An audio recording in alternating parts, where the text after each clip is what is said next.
Selamat datang di Winner Podcastnya Winata and The Best Learner. Kali ini kita mengundang, waduh langsung tersenyum. Ini kawan saya sebenarnya. Kawan lama saya itu loh. Saya senior saya mah. Ah? Gimana? Aku senior lah. Lah, junior dari mana? Jadi ini kawan saya merantau 2015 ya Ben ya. Nah, sekarang ini Pak Beni, saya manggilnya Pak Beni. Singkat ceritanya lah ya, long story shortnya, sekarang Pak Beni ini menjadi mengabdi sebagai kepala sekolah di SD Negeri 3 Tengwe, Air Besar, Kabupaten Landak. Betul ya Pak Beni ya? Iya. Iya. Selanjutnya kita kenalan dulu deh dengan Mas Beni ini gitu loh. Silakan Mas Beni, kenalan dulu. Namanya siapa, sekarang di mana? Ya, selamat sore. Assalamualaikum warahmatullahi wabarakatuh. Nama saya Beni Agus Bastiono. Lahir di Solo 24 Agustus 89. Kemudian untuk sekarang pekerjaannya jadi guru di SDN 03 Tengwe.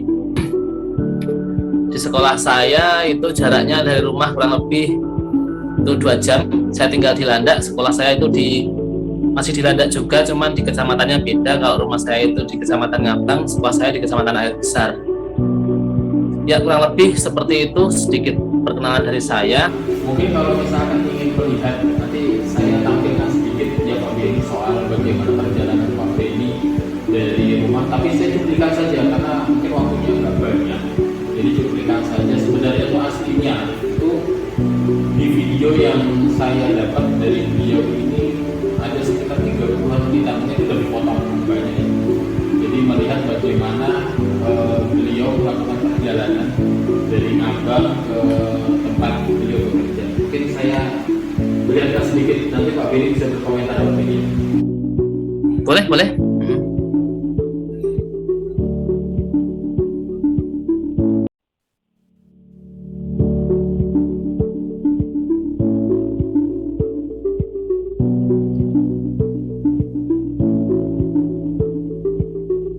Ini jalan-jalan kayak gini nih sebenarnya kalau masuk nggak ini saranku nih? Masuk.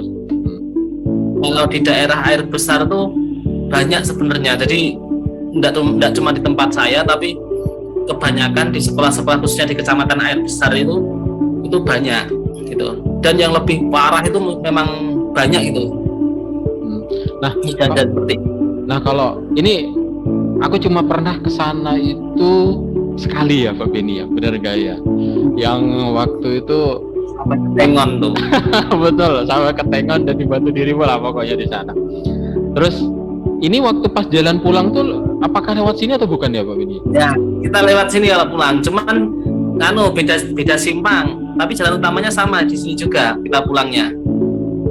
Nah, di sini tuh saya ngelihat kan ternyata mobil pun sebenarnya juga lewat sini ya. Tapi kok sampai 1 hari memang perjalanannya memang seperti itu ya biasanya.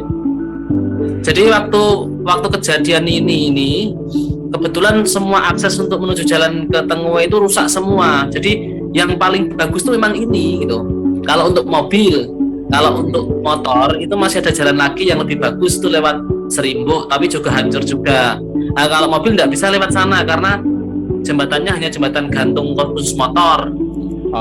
Nah, kalau mobil itu memang semuanya lewat jalur ini dan tidak ada pilihan lain. Memang ini yang paling bagus ini.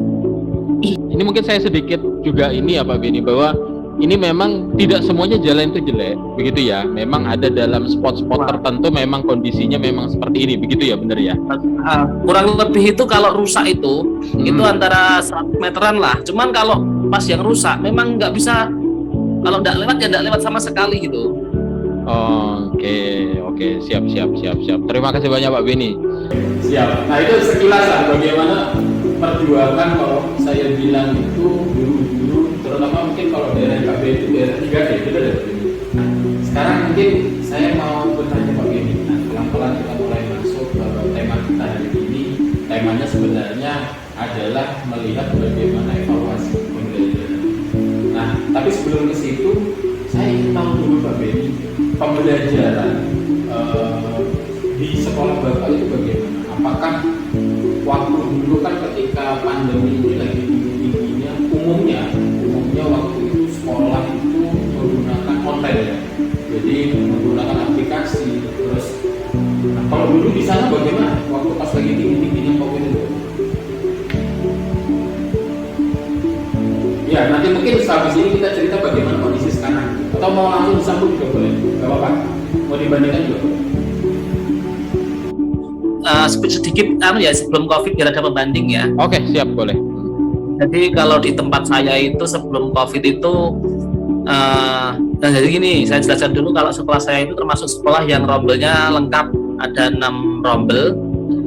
Jadi kelas 1 sampai kelas 6 ada, karena banyak sekolah di atas itu di daerah saya itu yang hanya punya 2 rombel, punya 3 rombel tuh banyak di sana itu. Kebetulan ya saya itu lengkap gitu. Lengkap 6 rombel, cuman gurunya tidak ada gitu. Gurunya cuman ada waktu sebelum COVID itu ada 5 guru. Ada 5 guru. 5 guru itu termasuk udah banyak ya, karena yang hanya 1 guru juga ada di sana itu. Nah, sebelum masa COVID itu kami pembelajarannya normal. Cuman memang untuk mata pelajaran tertentu kami nggak laksanakan. Contohnya misalkan mata pelajaran agama itu, agama Islam, agama Kristen, Katolik itu meskipun ada muridnya, tapi kami nggak laksanakan karena memang keterbatasan gurunya, kemampuan gurunya gitu. Itu sebelum COVID kami biasa sering masuk itu jam 7:30. Kalau di kampung itu jamnya tidak standar, jadi 7:30 masuk, pulangnya jam 10. Oke. Itu udah maksimal. Oke. Udah maksimal itu. Jam 10 paling lama lah itu jam 11. Itu sebelum COVID. Kemudian kita masuk ke COVID. Ada COVID itu memang kami vakum nggak melaksanakan pembelajaran tatap muka. Jadi selama kurang lebih itu 2 tahun memang nggak pembelajaran tatap muka. Jadi pembelajarannya itu kita pakai semi daring.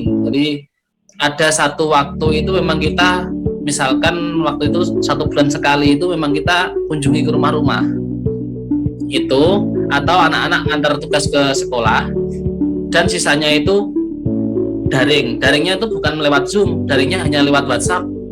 Sedangkan di kampung itu untuk sinyal memang susah. Di 2019 itu Tengwe belum punya sinyal, jadi kalau misalkan daring itu mereka cari sinyalnya itu harus ke bukit, itu hanya untuk menerima tugas. Terus tugasnya itu diberikannya setiap hari Senin, kemudian setiap 1 bulan sekali sambil kita offline ngambil tugas sama anak-anak atau menerima tugas itu. Nah, saat itulah kita ketemu sambil mengumpulkan tugas. Pemberian tugasnya setiap Senin, mengumpulkannya di akhir bulan, ketemunya sekali 1 bulan gitu. Terus untuk kayak misalkan berapa persen kira-kira anak yang masuk di pembelajaran daring, itu perkiraan saya itu paling tinggi 50%. Jadi kalau misalkan ada anak yang satu kelas 12 orang, yang bisa masuk ke WhatsApp itu paling 6 orang antara itu. Ya ini pukul rata ya, karena ada kelas yang bagus memang 12 anak masuk semua ada, teman ada juga yang kelas 12 anak cuma 1 orang juga ada, makanya pukul rata 50% antara itu. Nah, untuk sekarang saya lupa pasnya, sekarang udah penuh. Jadi dan sekarang itu di tempat saya gurunya ada 7 sekarang, ada 7. Semua guru bisa megang kelasnya, pembelajarannya sekarang dari jam 7:30 sampai jam 11 kalau sekarang. Terus full, kami nggak ada kayak kemarin yang COVID hanya tugas. Sekarang memang full sesuai dengan kurikulum. Nah, kebetulan kita menggunakan kurikulumnya itu gimana menjelaskannya ya, karena kurikulum secara sistem itu punya saya itu Merdeka, tapi nggak punya buku Merdeka. Jadi kurikulumnya tetap pakai K13, tapi secara pembelajaran udah full, udah penuh, nggak ada yang kayak COVID. Oke. Kalau misalkan itu daerah 3T sendiri, untuk evaluasi pembelajaran ini Pak Beni bisa cerita, apakah ada perubahan atau evaluasi pembelajaran yang dilakukan di saat ada 3T dari sebelum COVID, pas COVID atau sekarang itu bagaimana?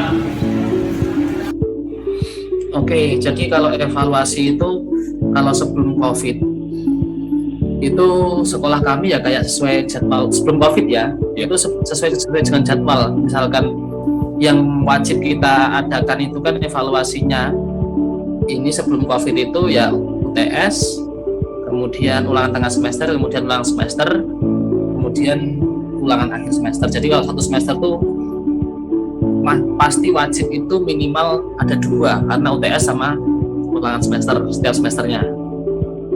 Nah itu untuk yang wajib. Kalau yang masing-masing guru itu biasanya itu kembali lagi ke wali kelasnya. Setiap wali kelas itu kan sebelum COVID itu dikasih juga model isian rapot untuk K13 itu kan memang pengambilan nilainya itu per tema. Intinya kalau evaluasi hariannya itu memang kembali lagi ke masing-masing guru. Tapi kalau evaluasi sekolahnya itu yang wajib ya mid semester sama semester 2 itu sebelum COVID ya. Nah sekarang masuk ke masa COVID, karena masa COVID itu memang tidak ada tatap muka, kita evaluasinya murni menggunakan evaluasi 2 Pak, murni yang satu menggunakan evaluasi hasil tugas siswa yang kita kumpulkan, yang kedua itu dengan presensi. Nah presensi ini biasanya presensi keaktifan di grup atau presensi keaktifan waktu mengumpulkan tugas, cuman itu yang kita gunakan kalau evaluasinya. Untuk isian apa yang misalkan kayak tugas-tugas yang diberikan kayak selama masa COVID itu, kami itu lebih mengedepankan partisipasinya. Jadi untuk jawaban anak-anak itu benar atau salah itu nomor sekian. Karena apa? Kami menyadari sendiri kalau anak-anak itu memang belajarnya sendiri tanpa kita kasih materi itu. Jadi memang kita hanya menilai satu tugasnya itu dijawab dengan benar-benar dikerjakan oleh dia, karena banyak juga anak-anak yang dikerjakan oleh orang tuanya itu. Tapi yang dikerjakan oleh orang tuanya itu lebih bagus daripada nggak mengerjakan itu. Jadi kita ukurannya susah, bukan lagi ukuran yang kayak hari-hari normal, enggak. Kita ukurannya itu satu, kita memperhatikan keaktifan anaknya, yang kedua itu kehadiran beliau waktu mengumpulkan tugas ke sekolah. Cuman seperti itu penilaiannya kalau tidak gitu semasa COVID itu. Kan pokoknya kita lebih udah kayak normal. Jadi ulangan. Nah kalau di sekarang kan, jadi saya kan kebetulan kan jadi kepala sekolah kan dari Maret 2022. Dari Maret itu memang setiap saya menggunakan kurikulum Merdeka sebenarnya, bukan K13. Meskipun nanti formatnya pakai K13, saya pakai Merdeka karena saya sudah beli buku kurikulum Merdeka. Kalau di kurikulum Merdeka itu evaluasinya lebih bebas Pak Rahmat. Jadi kapan mau ngambil penilaian itu lebih bebas, lebih fleksibel. Jadi nggak harus tentukan satu tema itu, enggak. Kemudian untuk evaluasi yang saya tidak beratkan masih sama, itu setiap mid sama semester itu pasti wajib melaksanakan. Kemudian untuk ulangan evaluasi mingguan saya tetap wajibkan guru-guru minimal tuh 2 minggu sekali itu evaluasi pengambilan nilai. Jadi kalau belum bisa naik, jangan naik ke tema yang lebih tinggi itu. Kalau untuk daerah tertinggal ini saya mengedepankan ini Pak Rahmat. Jadi saya mengedepankan untuk kelas bawah, kelas 1, 2, 3 itu baca tulis hitung.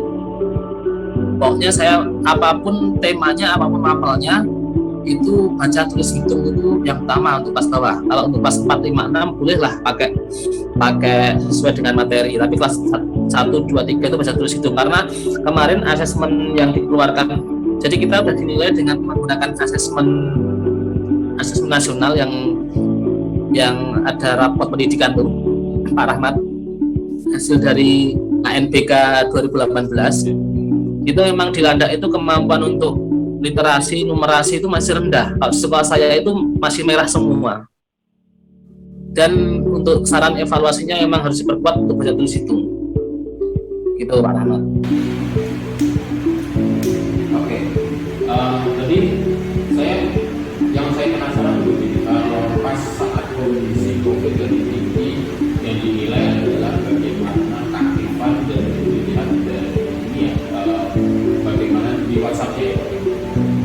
Iya, Pak. Tugas-tugas yang dikumpulkan dalam bentuk fisik sama keaktifan beliau itu untuk misalkan, nah di WhatsApp itu biasanya kita juga meng-share selain soal, kita juga meng-share sebenarnya materi. Nah di situ waktu meng-share materi itu beberapa anak ada yang aktif bertanya gitu. Kalau sekarang kan esensi harian kan pasti untuk apa namanya kehadiran untuk afektifnya itu kan pasti satu presensi harian itu pasti. Kemudian yang kedua itu setiap guru kan pasti punya kayak apa itu tabel keaktifan. Jadi tabel keaktifan ini saya enggak bisa bilang kalau semua guru pakai, tapi secara apa ya namanya ya. Jadi ada beberapa guru itu memang tertib administrasi, itu memang dibuatnya penilaian afektif itu memang dibuatnya. Jadi keaktifan siswa, kemudian ada dibuatnya tentang buku kasus juga, setiap di kelas itu dibuatnya buku kasus juga, kemudian dibuatkan untuk tata tertib apa itu penggunaan seragam gitu juga. Tapi ada beberapa guru itu memang hafal di luar kepala, mereka tuh nggak punya catatan. Guru saya bilangnya guru apa ya? Guru konvensional Pak Rahmat. Tapi kalau mereka ditanya, nah, siapa di kelas ini yang paling nakal gitu, langsung jawabnya ini, datanya bener gitu. Bu, siapa anak yang tidak pernah aktif atau sering bolos ini gitu. Bu, siapa anak yang sering sakit ini gitu. Tahu gitu. Tapi konvensional gitu. Mana buktinya data? Enggak punya gitu. Gitu. Padahal di K13 itu memang ada untuk isian afektif itu ada keaktifan, kemudian ketertiban kayak gitu. Ada beberapa guru yang memang kayak Yohanes itu mantan mahasiswa Pak Rahmat juga kan. Memang dia tertib administrasi, guru modern lah. Ya, yang bapak rekrut ya Pak ya, langsung digambar. ya karena gini Pak Rahmat, kayak Yohanes itu kan memang beliau sarjana dan orang muda, jadi ikuti. Sedangkan yang lain tuh guru saya itu memang guru tua, guru peninggalan zaman dahulu. Dan selain itu juga beliau dari Tandi kan ya, dekat dengan sekolah sebenarnya ya juga ya. Gitu.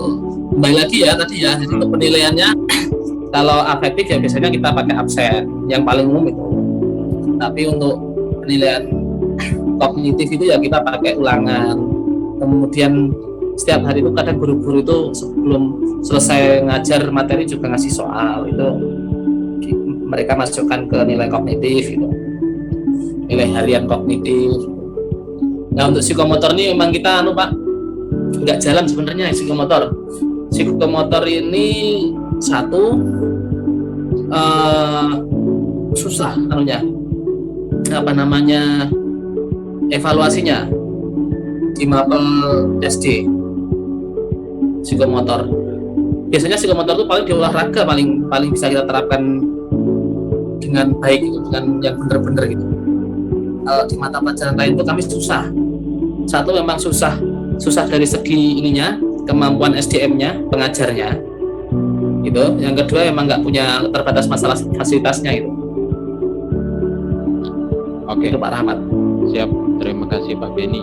Tadi sebenarnya juga saya ingin bertanya sebenarnya bagaimana kendalanya sebenarnya. Cuma tadi sebenarnya udah Pak Beni sebutkan juga bahwa salah satu kendala evaluasi di sana adalah pada bagian psikomotornya tadi ya.